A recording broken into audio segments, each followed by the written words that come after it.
पाकिस्तान का 78वां यौम आज़ादी है। इस जश्न आज़ादी पर आप क्या पैगाम देंगे? तमाम पाकिस्तान के मेन लोगों को और पाकिस्तान की गयूर आवाम को दिल की अता गहराइयों से मुबारकबाद पेश करता हूँ। हम इकट्ठे थे तो पाकिस्तान वजूद में आया था, अब इकट्ठे होंगे तो पाकिस्तान चलेगा।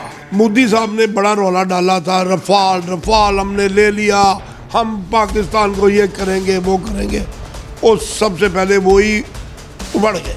मेरी हुकूमत से रिक्वेस्ट है कि खुदारा बिजनेस प्लान पे ट्रस्ट डेवलप करें अपना, कि आपने एतमाद किया था बिजनेस कम्युनिटी में, आप भी करें, करके तो देखें। ऑलरेडी दुनिया को दुबई जा रही है, कोई सिंगापुर जा रही है, कोई मलेशिया जा रही है, कोई यूरोप जा रही है, कोई स्पेन जा रही है, कोई बुल्गारिया जा रही है। बुल्गारिया बड़ी दुनिया गई है। ना रिश्वत कम हुई, ना कारकर्दगी बेहतर हुई, ना लोगों का टाइम कम हुआ। लैंड क्रूजर 17,000 रुपये ड्यूटी पे निकाली गई है, जिसकी कम से कम ड्यूटी 3.5 करोड़ से ऊपर है, और ये एक नहीं है, हज़ारों के हिसाब से निकाली गई है। बिस्मिल्लाहिर्रहमानिर्रहीम, अस्सलाम वालेकुम। मैं हूं Abdul Hannan Chaudhry, PNN digital media TV से। हम रहें या न रहें, ए अर्ज़ वतन तुझे ज़िंदा व जावेद रहना है सुबह क़यामत तक। पाकिस्तान के 78वें जश्न आज़ादी की तैयारियां पाकिस्तान भर में ज़ोरों शोर से जारी हैं। ऑपरेशन बुनियान मखसूस भारत के ख़िलाफ़ पाकिस्तान की फ़कीदुल मिसाल कामयाबी पर भी इज़हार तशक्कुर किया जा रहा है। आज हम मौजूद हैं पाकिस्तान की मारूफ सनती व कारोबारी शख्सियत, president Lahore chamber of small trader and small industry Chaudhry Mohammad Amjad sahab के साथ उनके ऑफ़िस में। चौधरी साहब से हम ये जानेंगे पाकिस्तान के 78वें जश्न आज़ादी पर वो क्या पैगाम देते हैं। इसके साथ साथ पाकिस्तान के इन 78 सालों में पाकिस्तान के नशेब व फराज, मुल्की हालात और तरक्की के सफ़र के बारे में भी बातचीत करेंगे। चौधरी साहब, वक्त देने का बेहद शुक्रिया। सबसे पहले मेरा सवाल ये है कि पाकिस्तान का 78वां यौम आज़ादी है, इस जश्न आज़ादी पर आप क्या पैगाम देंगे? बिस्मिल्लाहिर्रहमानिर्रहीम। सबसे पहले तो मैं कौम को, पाकिस्तानी कौम को, अपने हुकूमती अरकान को, प्राइम मिनिस्टर को, अस्करी क़यादत को, तमाम पाकिस्तान के मेन लोगों को और पाकिस्तान की गयूर आवाम को दिल की अता गहराइयों से मुबारकबाद पेश करता हूँ कि 14 अगस्त को अल्लाह ने हमें यह मुल्क नवाजा। लेकिन इसके साथ एक बात कहूँगा मैं, हम इकट्ठे थे तो पाकिस्तान वजूद में आया था, अब इकट्ठे होंगे तो पाकिस्तान चलेगा, तरक्की करेगा। हमें अब ज़रूरत है पाकिस्तान के लोगों को, हुकूमत को, अस्करी क़यादत को, ख़ुसूसन ब्यूरोक्रेट को एक प्लेटफॉर्म पे आने की। ये सब आएंगे तो पाकिस्तान रुकेगा नहीं, ये एशियन टाइगर बनेगा, जो हम सब की ख्वाहिश है एशियन टाइगर बने। इंशाअल्लाह ताला ये एशियन टाइगर बनेगा, लेकिन शर्त कि हम सब इकट्ठे होंगे। चौधरी साहब, ऑपरेशन बुनियान मखसूस भारत ने पहलगाम को एक जवाब बना के पाकिस्तान की तरफ पेशकदमी की। 6 और 10 मई के वो दिन जब आपसे हमारी गुफ्तगू हुई, उन दिनों आपकी फ़ैमिली आपको लंदन बुला रही थी, मगर आपने कहा कि पाकिस्तान में मैं मौजूद हूँ, पाकिस्तान के साथ इस वक्त खड़े होने की ज़रूरत है। वो दिन क्या थे, वो कैफियत क्या थी, पाक फ़ौज का जज्बा क्या था, कौम का जज्बा क्या था, क्या कहना चाहेंगे? देखिए जी, जो मैं पहले बात इकट्ठे होने की कर रहा था, फ़ौज एक प्लेटफॉर्म पे है, और उस वक़्त हुकूमत, फ़ौज और आवाम तीनों एक प्लेटफॉर्म पे थे। जब तीनों इकट्ठे हुए तो पाक फ़ौज ने आपको जो कारकर्दगी दिखाई, इंडिया के लोग मुनाफिक हैं, उसकी हुकूमत मुनाफिक है, वो झूठ का मंबा है, हर जगह पे एक झूठ झूठ झूठ झूठ चलता है, उनका मीडिया भी झूठ ही बोलता है। तो उसके जो उसको जो रिज़ल्ट निकला वो रिज़ल्ट सारी दुनिया ने देखा। चंद घंटों की लड़ाई शुरू हुई तो टीवी पे बैठे देख रहे थे, एक जहाज़ मारा गया, दूसरा जहाज़ मारा गया, तीसरा मारा गया, चौथा मारा गया। और भाई जिसके ऊपर मोदी साहब ने बड़ा रौला डाला था, रफ़ाल हमने ले लिया, हम पाकिस्तान को ये करेंगे वो करेंगे, और सबसे पहले वो ही उबड़ गए।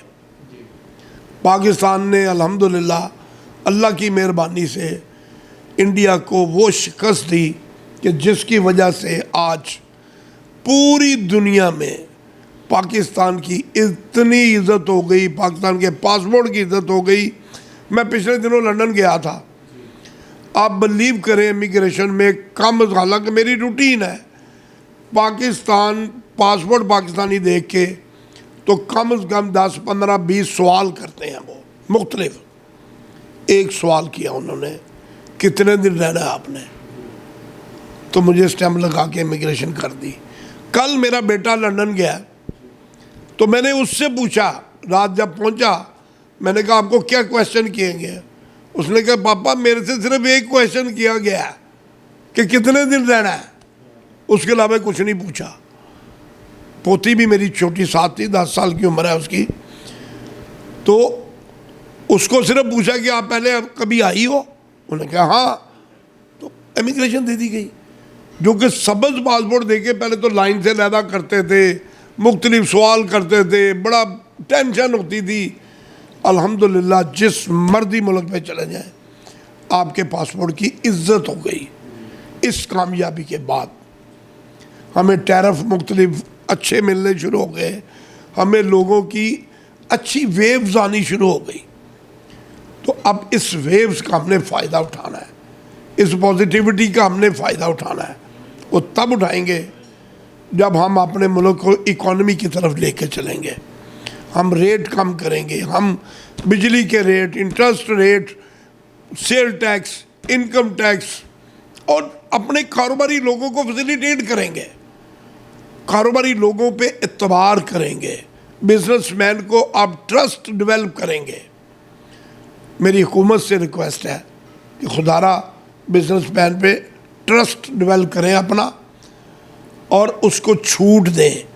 फिर देखें कि अगर बिजनेसमैन 1 लाख टैक्स दे रहा है तो 10 लाख देगा। क्यों? कि उस पर आपने एतमाद किया, या आपके एतमाद में पहले भी पूरे उतरे हैं, अब भी पूरे उतरेंगे। ये छापे, ये FIR, ये गर्दन दबानी, ये छोड़ दें, ट्रस्ट करें।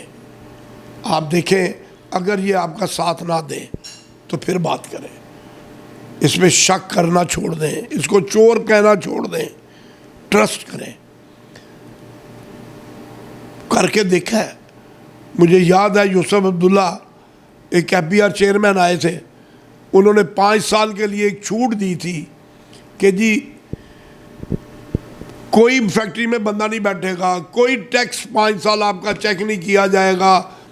उस वक़्त 300 या 400 कुछ इस तरह इकट्ठा होता था, वो 1200 से ऊपर चला गया था टैक्स जो FBR इकट्ठा करता था। तो उसकी वजह यही थी कि आपने एतमाद किया था बिजनेस कम्युनिटी में। आप भी करें, करके तो देखें, अगर रिजल्ट ना निकले तो आप गला भी दबाएं, जो मर्जी करें, लेकिन एक दफ़ा ट्रस्ट करके इसको खुला छोड़ें और इसको फैसिलिटेट करें। Prime minister of Pakistan Mian Shahbaz Sharif field marshal general Syed Asim Munir साहब की पेशरफ्त से आपको लगता है कि वो बिज़नेस कम्युनिटी को एतमाद देंगे? देखिए जी, जहाँ तक तल्लक जनरल आसम मुनीर साहब का है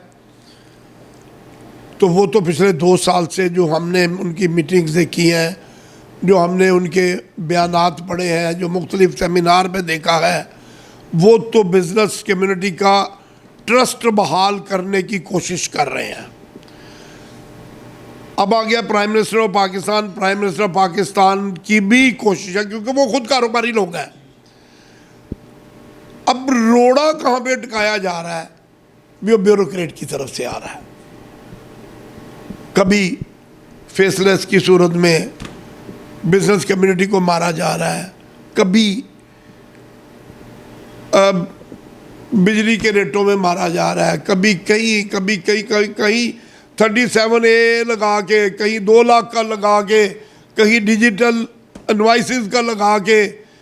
खुदा के लिए पाकिस्तान का सोचें, पॉजिटिव सोचें, ये ना करें कि हम इनसे ज़बरदस्ती ले लेंगे।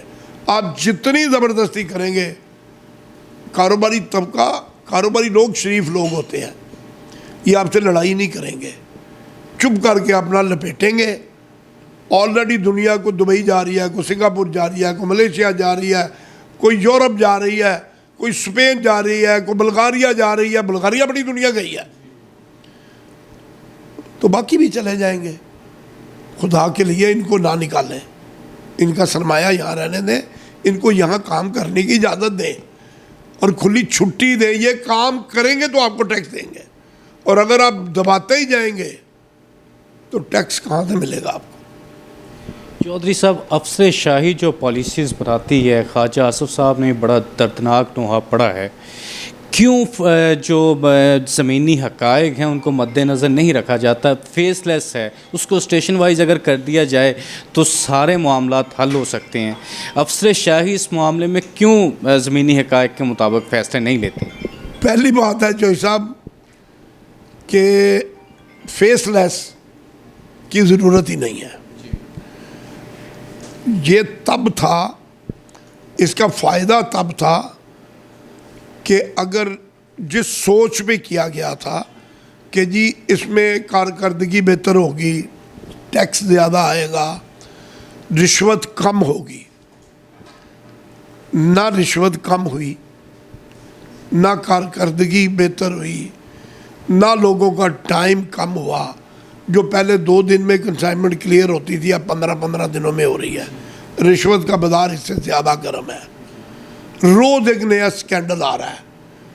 जो आपने अपनी तरफ से बड़े ईमानदार लोग लगाए, chairman FBR, member custom, chief collector Karachi Jamil Nasir साहब, ये आपने ईमानदार लगाए, लेकिन इनकी ईमानदारी ने मुल्क का बेड़ा गर्क कर दिया। वो काम किया है जो मेरा ख्याल है दुश्मन भी नहीं कर सकता। अब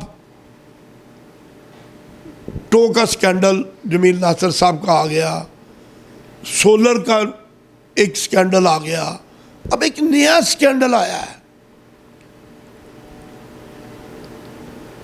पता नहीं कितने अरब रुपए का वो स्कैंडल है। लैंड क्रूजर 17,000 रुपये ड्यूटी पे निकाली गई है, जिसकी कम से कम ड्यूटी 3.5 करोड़ से ऊपर है, और ये एक नहीं है, हजारों के हिसाब से निकाली गई है। आपने अगर सजा देनी है, सिर्फ बिजनेस कम्युनिटी का ना दे यार, जो कर रहे हैं उसको भी तो पकड़े। उसको आप कहते कुछ नहीं। क्लियरिंग एजेंट इंपोर्टर उतनी देर तक गड़बड़ नहीं कर सकते जब तक कस्टम ऑफिसर साथ मुलव्वस नहीं होता। वो ऑफर कराएगा तो बिजनेस कम्युनिटी गेम कर डालेगी। अच्छा, क्लियरिंग एजेंट तो बीच में एक ब्रिज है कस्टम और इंपोर्टर के दरमियान, आप उसको भी रगड़ा दे ही जा रहे हैं। बात यह है कि वो काम करें। आप कानून बनाना है, बनाए यार, कम से कम जो स्टेक होल्डर है उनके साथ बैठ के तो बनाए, उनको कॉन्फ्रेंस में लेके बनाए। वो आपसे बेहतर बना के देंगे, वो आपसे बेहतर चलाएंगे। जिस तरह आपको तो पता ही नहीं है काम होता क्या है। चेयरमैन किसी महकमे से पकड़ के लगा दिया आपने, उसको समझ ही नहीं है। जो नीचे ब्यूरोक्रेट ने उसको सिखाया वो कर गया। अब वो जिन ब्यूरोक्रेट ने सिखाया वो ब्यूरोक्रेट थे, आप खुद काम कर रहे हैं भाई। 10,000 बंदे को रगड़ा दे दिया, 5 बंदों के साथ काम कर लिया। वो टका के काम कर लिया, वो 10 एक तरफ, वो 5 एक तरफ। तो इस वक्त मेरी तमाम एजेंसियों से रिक्वेस्ट है कि इनको थॉरली एग्जामिन करें, ये कर क्या रहे हैं, बल्कि एग्जामिन क्या करें, हर रिपोर्ट इनके पास है। हमारी एजेंसियां दुनिया की नंबर 1 एजेंसियां हैं और मुझे बड़ा फ़ख्र है कि वो कैपेबल है, इस बात की पूरी दुनिया की रिपोर्ट वो रखते हैं। और क्या अपने मुल्क में नहीं रखते होंगे, हर चीज़ उनके पास मौजूद है। खुदारा इस पर एक्शन भी लें। अगर आप क्रेडिट एजेंट को सज़ा देते हैं, इंपोर्टर को देते हैं, बिजनेसमैन को देते हैं, तो जो कर रहा है, जो सिस्टम में कर देखे ना। अब ये लैंड क्रूज़र वाला स्कैंडल जो हुआ है, ये किसी इंपोर्टर ने तो नहीं किया, क्लियरिंग एजेंट ने तो नहीं किया। सिस्टम तो आपके पास है, सिस्टम तो एफबीआर के पास है, कंट्रोल एफबीआर का है। हम तो देख भी नहीं सकते उसको, हम तो उसका डाटा लेना चाहिए तो हमें इनको रिक्वेस्ट करनी पड़ती है कि यार हमें इन चीज़ों का डाटा चाहिए। तो जिन्होंने किया उनको तो फांसी लगाए। आपको सिर्फ और सिर्फ माड़ा तकबा सबका नज़र आता है। बिजनेसमैन, क्लियरिंग एजेंट, उनके गले में आप रस्सी डाल देते हैं। खुदा के लिए रस्सी डालनी है तो उन लोगों पे डालें जो ये सारे काम करवा रहे हैं। President Lahore chamber small trader and small industry Chaudhry Mohammad Amjad sahab अपने ख्यालात का इजहार कर रहे थे। उन्होंने ये कहा कि वज़ीर-ए-आज़म पाकिस्तान मियां Muhammad Shehbaz Sharif, field marshal general Syed Asim Munir साहब की पेशरफ्त मुल्क की तरक्की और खुशहाली की जानब कदम है। जश्न आज़ादी के मौका पर उन्होंने कहा कि पूरी कौम मुत्तहिद हुई, बुनियाद मरसूस की फ़तह यकीनी बनी, इंडिया को शिकस्त फाश हुई। आज भी कौम मुत्तहिद हो जाए, ज़मीनी हक़ाइक़ के मुताबिक हमारे सिस्टम में पॉलिसीज़ बनाई जाएँ, पाकिस्तान के बिजनेस सेक्टर को फैसिलिटेट किया जाए, पाकिस्तान की तरक्की का सफ़र आसान होगा और कौम में खुशहाली का सवेरा तलू होगा। अब्दुल हन्नान चौधरी को दीजिए इजाज़त, आपसे होगी फिर मुलाकात। अल्लाह निगहबान।